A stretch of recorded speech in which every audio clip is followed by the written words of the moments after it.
캄보디아의 한적한 시골 마을 프놈펜 외곽의 작은 연못가였습니다. 평화롭기만 하던 이 마을의 정적을 깨뜨린 것은 물가에서 무언가를 발견한 한 주민의 다급한 비명이었습니다. 처음에는 그저 누가 버리고 간 낡은 담요인 줄로만 알았습니다. 하지만 물 위에 떠오른 그 선명한 붉은색 천은 기묘한 위화감을 풍기고 있었고, 가까이 다가간 사람들은 이내 경악을 금치 못했습니다. 그 붉은 천에 쌓여있던 것은 사람이었습니다. 앳된 얼굴의 20대 한국인 여성, 바로 서윤아 씨였습니다. 불과 며칠 전까지만 해도 서윤아 씨는 수많은 사람들의 사랑을 받던 인기 BJ였습니다. 28, 한창 꿈 많고 하고 싶은 것도 많을 나이. 그녀는 자신의 채널을 통해 세상의 아름다운 풍경과 사람 사는 이야기를 전하며 많은 이들에게 희망과 대리만족을 선물해 왔습니다. 밝고 모험심 강한 성격 덕분에 그녀의 방송은 언제나 웃음과 긍정적인 에너지로 가득했죠. 여러분 안녕하세요. 여러분의 여행 메이트 유나입니다. 화면 속에서 환하게 웃으며 손을 흔드는 그녀의 모습은 보기만 해도 기분이 좋아질 정도였습니다. 그런 그녀가 새로운 도전의 장소로 선택한 곳이 바로 캄보디아였습니다. 신비로운 고대 유적과 순박한 사람들의 미소가 공존하는 곳. 그녀는 오랜 친구이자 여행의 든든한 동반자인 프리랜서 사진작가 팍지민 씨와 함께 설레는 마음으로 캄보디아행 비행기에 몸을 실었습니다. 캄보디아에 도착한 첫날, 서윤아 씨는 약속이라도 한 듯 라이브 방송을 켰습니다. 여러분, 저 지금 캄보디아에 와 있습니다. 와, 여기 날씨 진짜 좋고요. 사람들 표정도 너무 밝아요. 지민아, 이리 와서 인사 한번 해. 카메라 앵글 너머로 친구 박지민 씨가 수줍게 손을 흔들었습니다. 두 청춘의 얼굴에는 낯선 곳에 대한 약간의 긴장감과 그보다 훨씬 더 큰 기대와 흥분이 가득했습니다. 유나 씨는 앞으로의 방송 계획을 신나게 설명했습니다. 앙코르와트의 장엄한 일출을 담고 현지 시장의 활기찬 모습을 생생하게 전하며 시청자들과 실시간으로 소통하겠다고 말입니다. 수만 명의 팬들은 그녀의 새로운 도전을 응원하며 실시간으로 댓글을 쏟아냈습니다. 드디어 캄보디아 편 시작이네요. 항상 응원합니다. 조심해서 여행하시고 좋은 영상 많이 보여주세요. 그 방송이 그녀가 팬들 앞에 선 마지막 모습이 될 줄은, 그리고 그녀의 마지막 인사가 될 줄은 그 누구도 상상하지 못했습니다. 그날 밤 라이브 방송이 끝난 후 서윤아 씨의 모든 소식은 거짓말처럼 끊겼습니다. 매일같이 새로운 사진과 영상으로 활기차게 움직이던 그녀의 SNS는 더 이상 업데이트되지 않았고, 한국에 있는 가족과 매일같이 하던 영상통화도 연결되지 않았습니다. 처음에는 현지 인터넷 사정이 좋지 않거나 촬영에 집중하느라 바쁜 것이라고 모두가 그렇게 믿고 싶었습니다. 함께 떠난 친구 박지민 씨 역시 연락이 닿지 않기는 마찬가지였습니다. 불안한 침묵이 흐르던 며칠 뒤 한국의 가족들에게 날아온 것은 청천벽력 같은 소식이었습니다. 캄보디아 프놈펜 외곽의 한 연못에서 한국인 여성의 시신이 발견되었다는 현지 뉴스가 보도된 겁니다. 신원 확인 결과 그 시신은 바로 그토록 애타게 찾던 서윤아 씨가 맞았습니다. 더욱 충격적인 것은 시신이 발견된 상태였습니다. 그녀는 온몸이 붉은 천에 꽁꽁 쌓인 채로 마치 무언가를 숨기려는 듯 연못가에 버려져 있었습니다. 꿈과 희망을 안고 떠났던 낯선 땅. 그곳에서 그녀는 왜 싸늘한 주검이 되어 돌아와야만 했을까요? 활기차게 마지막 방송을 마친 그날 밤부터 붉은 천에 쌓여 발견되기까지 그녀의 사라진 시간 동안 대체 무슨 끔찍한 일이 있었던 걸까요? 모든 것이 의문투성이인 채 한 젊은 BJ의 비극적인 죽음은 그렇게 시작되고 있었습니다. 캄보디아의 수도 프놈펜에서 차로 한참을 달려야 닿는 한적한 외곽 마을. 메콩강의 지류가 실핏줄처럼 뻗어나가 만든 작은 연못들은 마을 사람들에게는 소중한 쉼터이자 삶의 터전이었습니다. 유난히 무더웠던 그날 아침도 여느 때와 다르지 않았습니다. 물소와 아이들의 뛰노는 소리가 뒤섞여 나른한 평화를 자아내던 그곳에 곧 끔찍한 비극의 그림자가 드리워질 것을 예감한 사람은 아무도 없었습니다. 연못가에서 낚시를 준비하던 한 마을 주민의 눈에 무언가 이상한 것이 들어왔습니다. 수풀이 우거진 물가에 마치 누군가 서둘러 버리고 간 짐처럼 보이는 붉은색 덩어리가 놓여 있었던 겁니다. 처음에는 그저 낡은 가구나 쓰레기 더미일 것이라 대수롭지 않게 여겼습니다. 하지만 가까이 다가갈수록 코를 찌르는 이질적인 냄새와 불길할 정도로 선명한 붉은색이 그의 발걸음을 멈추게 만들었습니다. 그가 목격한 것은 사람이 감싸인 형태의 거대한 붉은 천이었습니다. 조심스럽게 다가가 천의 끝자락을 살짝 들춰본 주민은 그 자리에서 비명을 지르며 주저앉고 말았습니다. 차갑게 식어버린 사람의 발이었습니다.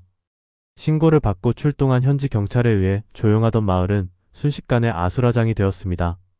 폴리스 라인이 쳐지고 호기심과 불안감이 뒤섞인 얼굴의 주민들이 멀찍이서 수군거리기 시작했습니다.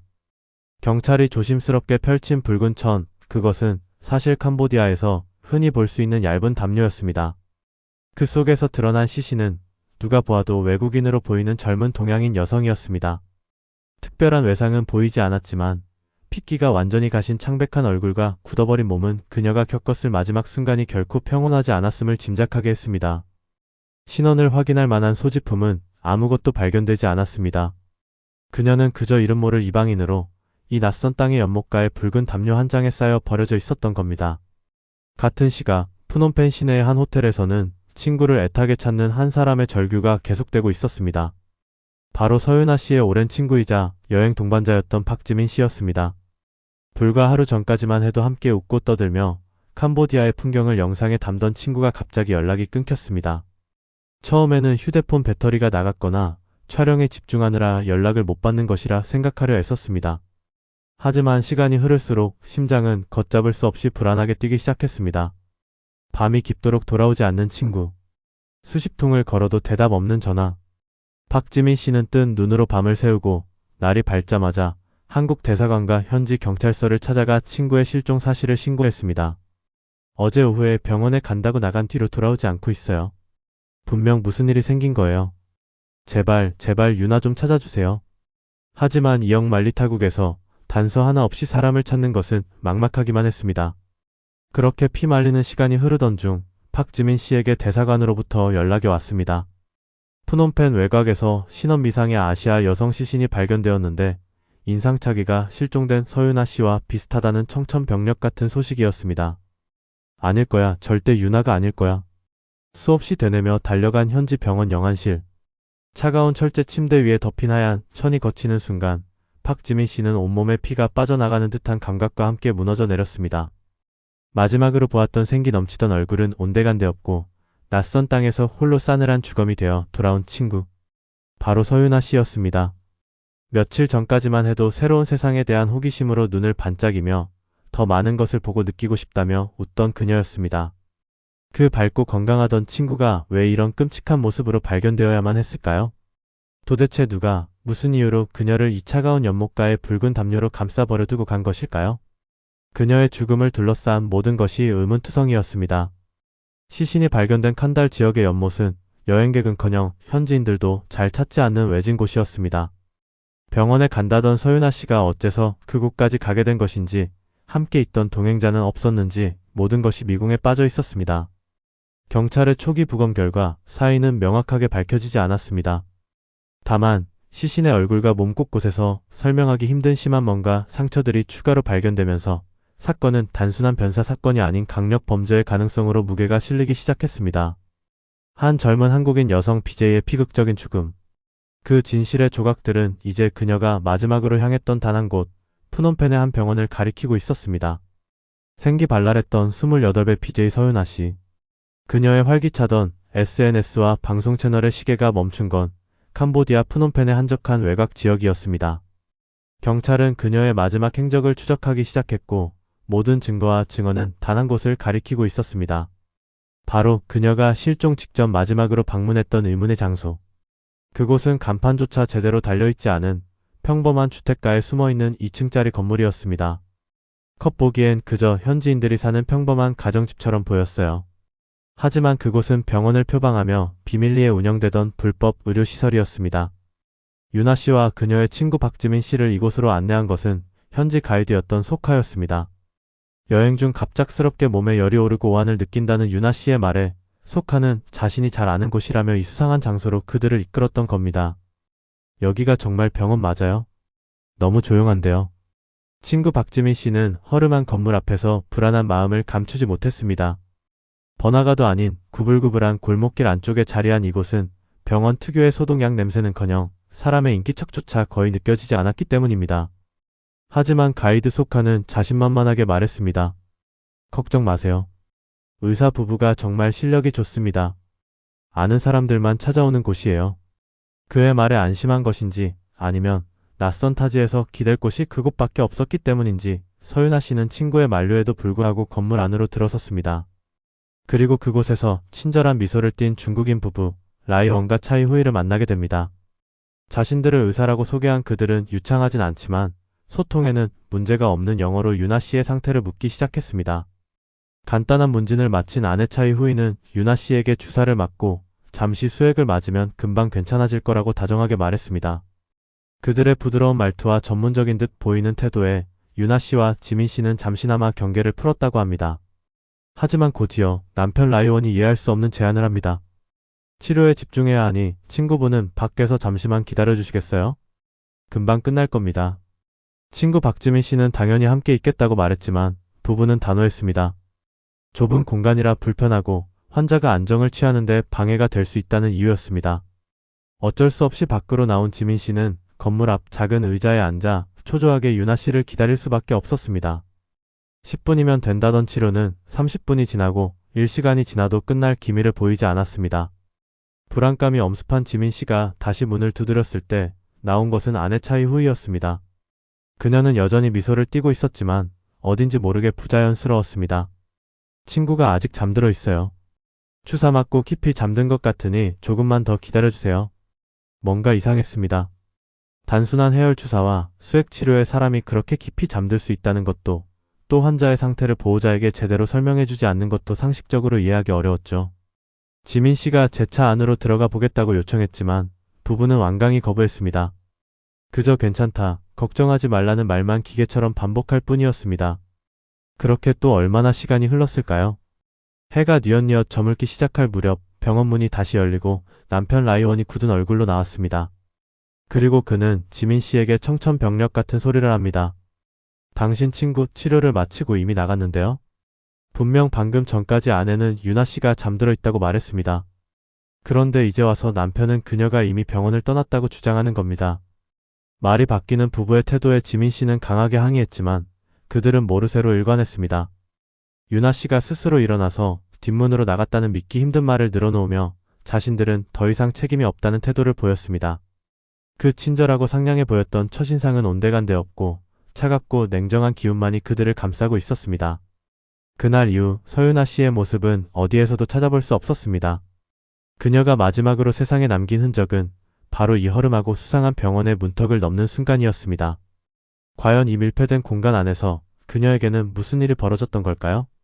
친절한 의사 행세를 하던 중국인 부부는 무엇을 감추고 있는 것이며 그들이 지민 씨에게 했던 엇갈리는 증언 속에 숨겨진 진실은 과연 무엇일까요?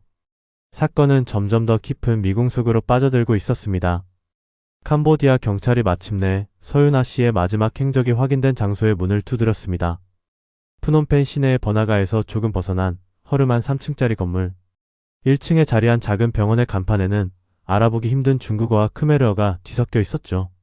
겉보기에는 그저 평범한 동네 의원. 하지만 그 문을 여는 순간 묘한 위화감이 온몸을 감쌌습니다. 너무나도 깔끔하게 정돈된 내부, 그리고 코를 찌르는 강한 소독약 냄새. 무언가를 필사적으로 지워내려는 듯한 인위적인 청결함이었습니다. 경찰을 맞이한 것은 30대 중국인 부부였습니다. 남편 라이원과 아내 차이후이. 그들은 마치 예상이라도 했다는 듯 놀란 기색 하나 없이 차분한 표정으로 수사관들을 안으로 안내했습니다. 오히려 그들의 얼굴에는 안타까움과 걱정의 빛마저 서려 있었죠. 남편 라이원이 먼저 입을 열었습니다. 자신들이 서윤아 씨를 마지막으로 본 사람이 맞다고 순순히 인정했습니다. 그의 증언에 따르면 며칠 전 오후 서윤아 씨가 심한 고열과 구토 증세를 보이며 병원을 찾아왔다고 합니다. 함께 온 친구는 없었고 무척이나 고통스러워 보였다고요. 여행 중에 음식을 잘못 먹은 것 같다고 했습니다.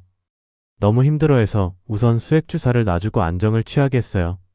그의 말은 논리정연했고 표정에는 의사로서의 연민이 가득했습니다.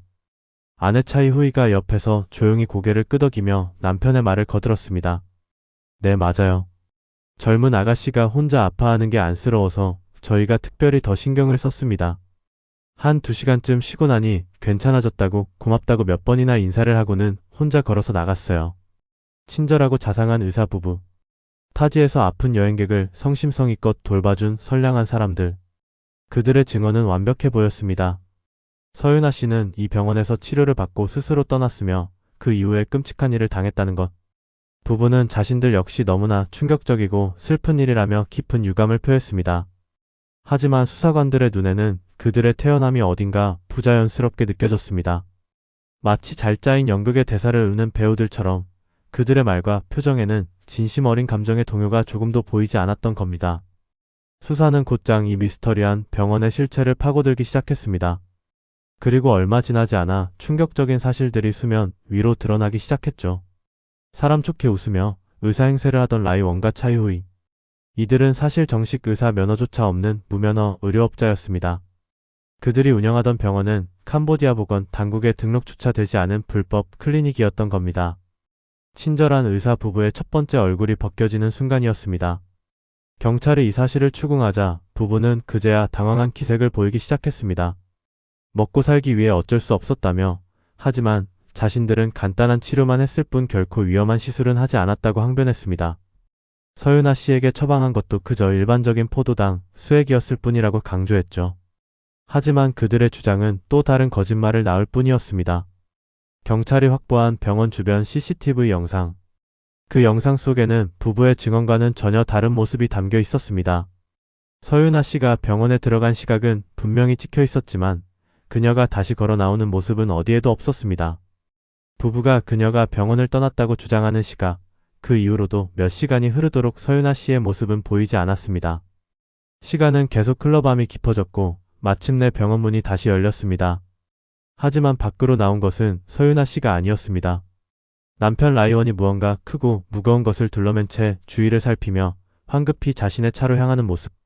아내 차이후이는 불안한 표정으로 주변을 살피며 그의 뒤를 따르고 있었죠. 남편의 어깨에 들쳐 메인 그것은 붉은 천에 쌓여 있었습니다. 서윤아 씨의 시신이 발견되었을 때 그녀를 감싸고 있던 바로 그 붉은 천이었습니다. 친절함이라는 가면 뒤에 숨겨져 있던 부부의 두 번째 얼굴, 그 소름 끼치는 민낯이 드러나는 순간이었습니다. 그들은 더 이상 선량한 의료인이 아니었습니다. 한 젊은 여성의 죽음에 직접적으로 연관된 유력한 용의자일 뿐이었죠. 대체 그날 오후 병원 안에서는 무슨 일이 있었던 걸까요? 간단한 수액 치료만 받았다는 서윤아 씨는 왜 스스로 걸어 나가지 못하고 차가운 시신이 되어 붉은 천에 쌓인 채 옮겨져야만 했을까요? 부부가 그토록 숨기려 했던 진실, 그들이 감추고 있는 비밀은 과연 무엇일까요? 평범해 보였던 병원, 친절해 보였던 부부. 그 모든 것이 거대한 거짓으로 둘러싸인 덫이었을지도 모릅니다. 그리고 젊고 유망했던 한 BJ는 바로 그 덫에 걸려 빠져나오지 못했던 겁니다. 경찰 조사실의 차가운 공기 속에서 서윤아 씨의 가장 가까운 친구이자 마지막 여정을 함께했던 박지민 씨는 떨리는 목소리로 그날의 기억을 힘겹게 꺼내놓기 시작했습니다. 두 사람은 세상에 둘도 없는 단짝이었습니다. 20살 무렵 처음 만나 10년 가까이 모든 기쁨과 슬픔을 함께 나눈 자매나 다름없는 사이였죠. 프리랜서 사진작가인 박지민 씨와 여행 BJ를 꿈꾸던 서윤아 씨에게 이번 캄보디아 여행은 오랜 시간 함께 그려온 꿈의 첫 페이지와도 같았습니다. 낯선 땅의 풍경과 사람들을 카메라와 영상에 담으며 두 사람은 하루하루 행복한 추억을 쌓아가고 있었습니다. 사건이 일어나기 바로 전날 밤에도 두 사람은 숙소 침대에 나란히 누워 앞으로의 여행 계획에 대해 이야기하며 웃음꽃을 피웠다고 합니다. 내일은 프놈펜의 야시장에 가서 맛있는 것도 먹고 예쁜 기념품도 사자며 아이처럼 들떠있던 유나 씨. 그녀의 얼굴에는 세상을 향한 호기심과 미래에 대한 희망이 가득했습니다. 하지만 다음날 아침 비극의 그림자는 소리 없이 다가왔습니다. 유나 씨가 갑작스러운 고열과 몸살 기운을 호소하기 시작한 겁니다. 처음에는 여행의 피로가 쌓여 생긴 가벼운 감기 몸살이겠거니 생각했습니다. 하지만 시간이 지나도 열은 떨어지지 않았고 유나 씨는 식은땀을 흘리며 점점 더 힘들어했습니다. 낯선 타지에서 친구가 아프자 덜컥 겁이 난 박지민 씨는 현지 가이드였던 소카에게 연락해 도움을 청했습니다. 괜찮아요. 제가 잘 아는 병원이 있어요. 의사 실력이 아주 좋고 친절하기로 소문난 곳입니다. 소카는 망설임 없이 한 병원을 추천했습니다. 바로 중국인 부부 라이원과 차이후이가 운영하는 곳이었습니다. 지푸라기라도 잡는 심정으로 그곳을 찾은 두 사람. 병원은 생각보다 규모가 작고 허름했지만 부부는 예상외로 너무나 친절하게 그들을 맞아주었습니다. 의사 가운을 입은 라이원은 능숙하게 유나 씨의 상태를 살피더니 탈수 증상이 있으니 간단한 수액 주사를 맞는 것이 좋겠다고 권했습니다. 피로회복에 좋은 영양 성분이 들어있어서 이거 한 대 맞고 푹 쉬면 금방 좋아질 겁니다. 아픈 친구를 앞에 두고 다른 선택의 여지는 없었습니다. 박지민 씨는 그들의 말을 믿고 치료에 동의했습니다. 유나 씨 역시 힘없는 목소리로 친구를 안심시켰습니다. 지민아, 나 괜찮을 거야. 너무 걱정 마. 이 주사만 맞으면 금방 쌩쌩해질걸? 그것이 박지민 씨가 들은 친구의 마지막 목소리가 될 줄은 꿈에도 상상하지 못했습니다. 주사바늘이 유나 씨의 팔에 꽂히고 링거에게 한 방울씩 떨어지기 시작했습니다. 남편 라이원이 주사를 놓는 동안 아내 차이 후이는 박지민 씨에게 다가와 조용히 말을 건넸습니다. 치료는 2시간 정도 걸릴 거예요. 환자는 안정을 취해야 하니 잠시 밖에 나가서 식사라도 하고 오시는 게 어떨까요? 저희가 책임지고 잘 돌보고 있겠습니다. 친구 곁을 떠나고 싶지 않았지만 전문가인 의사 부부의 말이기도 하고 좁은 진료실에 계속 있는 것이 오히려 방해가 될 수 있겠다는 생각에 박지민 씨는 잠시 자리를 비우기로 했습니다. 병원을 나서기 직전 침대에 누워 희미하게 미소 짓던 친구의 얼굴이 눈에 밟혔지만 애써 불안한 마음을 떨쳐냈습니다. 하지만 약속된 2시간이 지나고 3시간이 가까워져도 병원에서는 아무런 연락이 오지 않았습니다. 슬슬 불안감이 밀려오기 시작한 박지민 씨는 유나 씨에게 메시지를 보냈습니다. 유나야, 괜찮아? 거의 다 끝나가? 하지만 메시지는 읽지 않은 상태로 남아있을 뿐 답장은 오지 않았습니다. 불길한 예감에 휩싸인 박지민 씨는 곧장 병원으로 달려갔습니다. 병원에 도착했을 때 문은 굳게 닫혀 있었습니다. 안에서는 아무런 인기척도 느껴지지 않았습니다.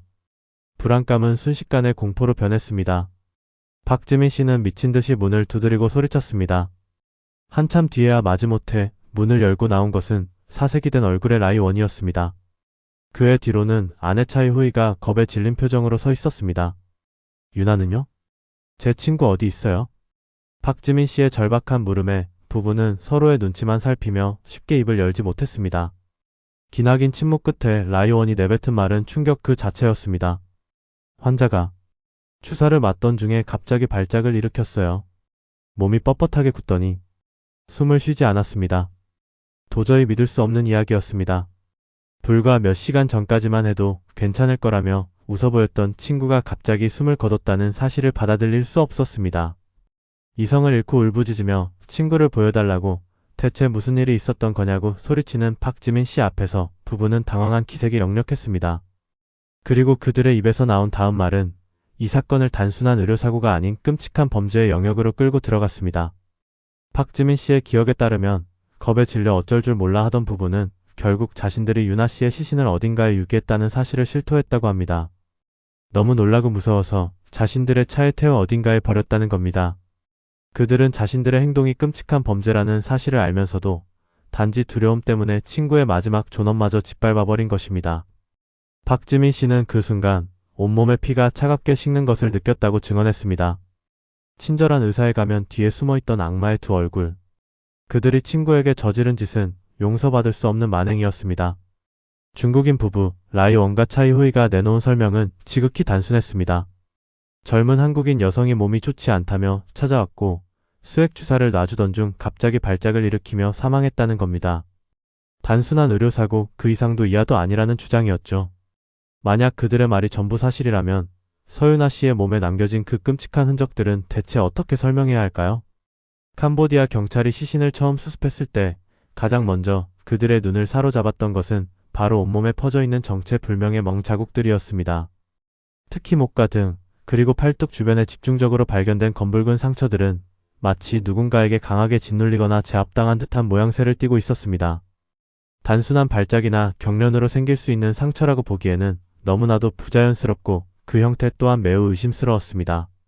함께 여행을 떠났던 친구 박지민 씨는 경찰 조사에서 울음을 터뜨리며 이렇게 증언했습니다. 아니에요. 절대로 아니에요. 유나 몸에는 그런 멍 같은 거 하나도 없었어요. 우리가 캄보디아 와서 물놀이도 하고 매일 같이 붙어 다녔는데 제가 모를 리가 없잖아요. 그 병원에 들어가기 직전까지만 해도 유나는 멀쩡했다고요.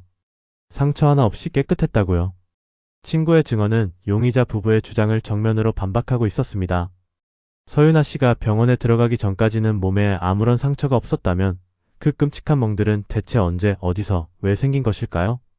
폐쇄된 진료실 안 우리에게는 보이지 않았던 그 짧은 시간 동안 그녀에게는 과연 무슨 일이 벌어졌던 걸까요? 법의학자들은 이멍 자국들이 외부의 강한 물리력에 의해 발생했을 가능성이 매우 높다는 소견을 내놓았습니다. 이는 단순 쇼크사가 아닐 수도 있다는 끔찍한 가능성을 시사하는 대목이었습니다. 누군가 서윤아 씨를 강제로 제압하려 했던 것은 아닐까요?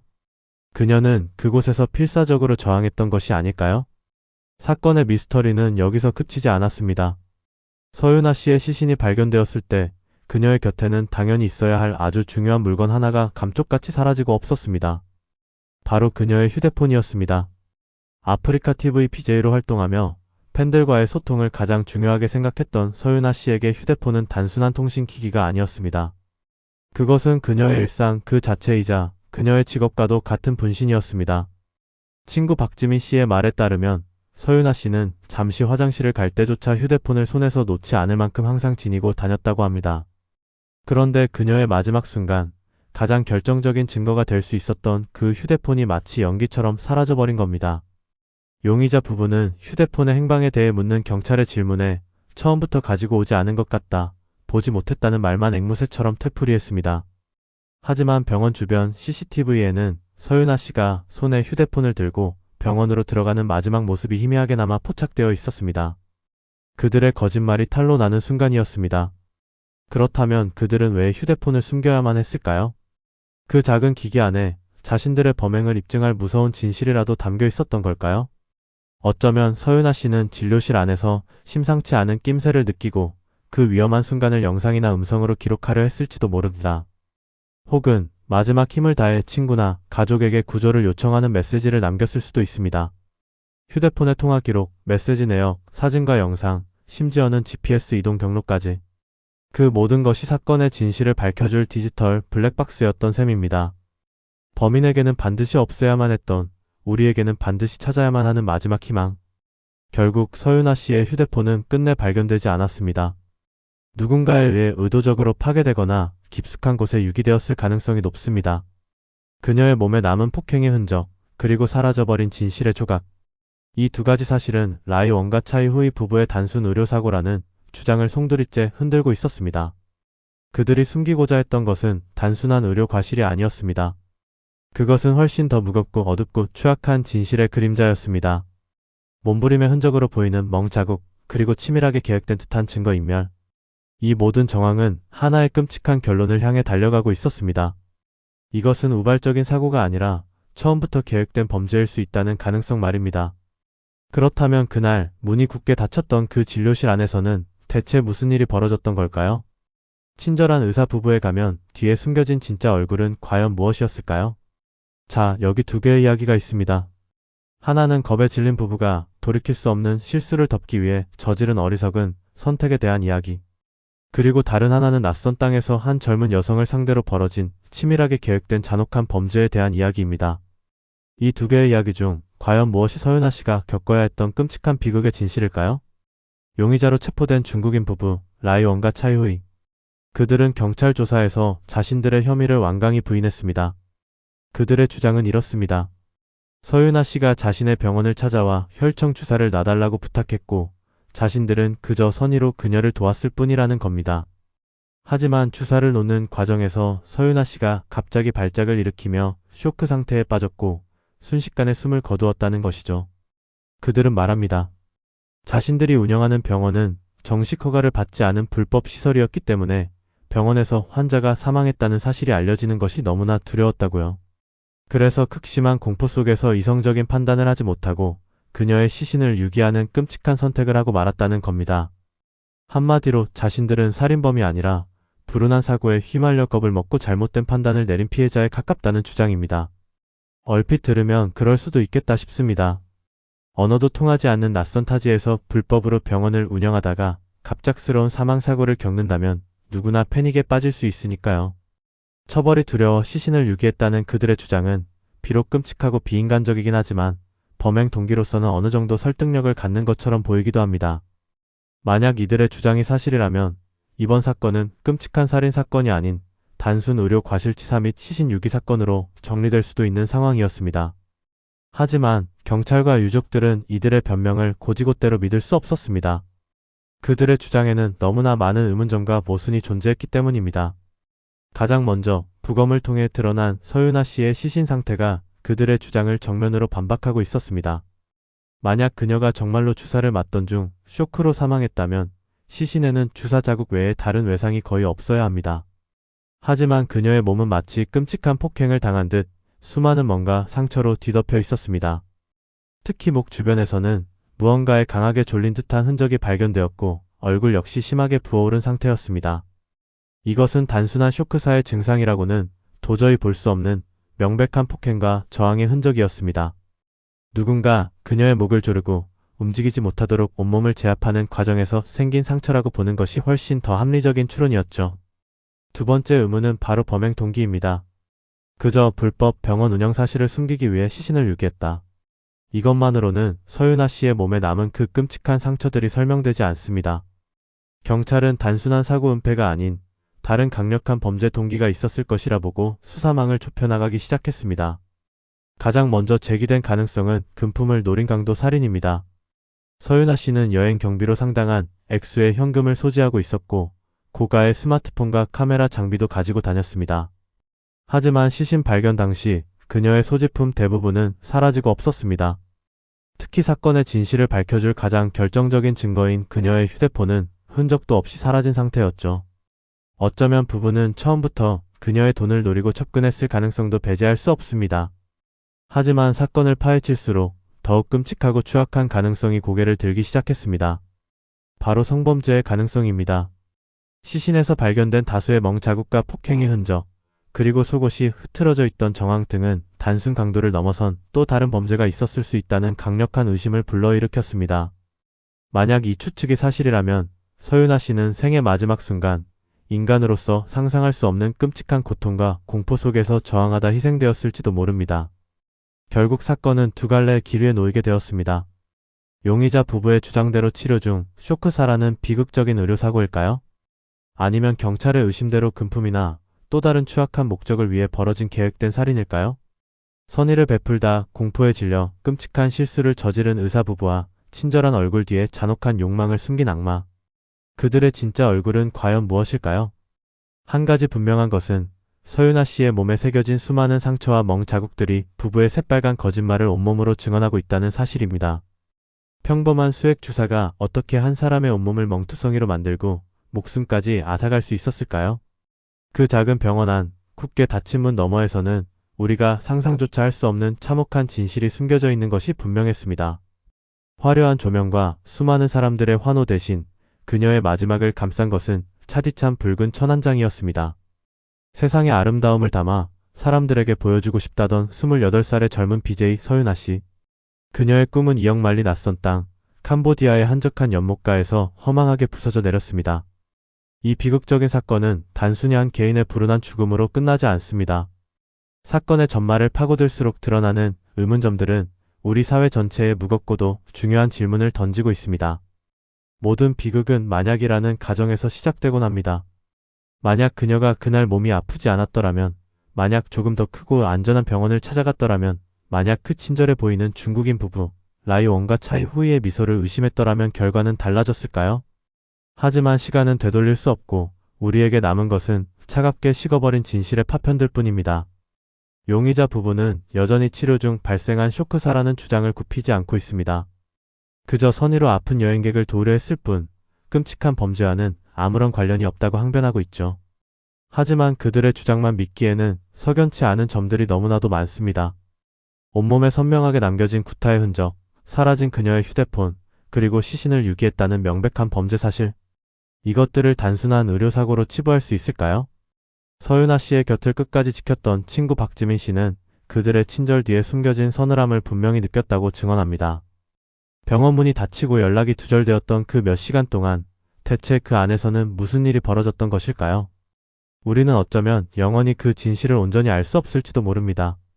이 사건은 우리에게 해외여행의 안전이라는 너무나도 당연해서 오히려 쉽게 잊어버리는 가치를 다시 한번 일깨워줍니다. 낯선 문화와 언어, 다른 법과 시스템이 존재하는 곳에서 우리는 생각보다 훨씬 더 취약한 존재가 될 수 있습니다.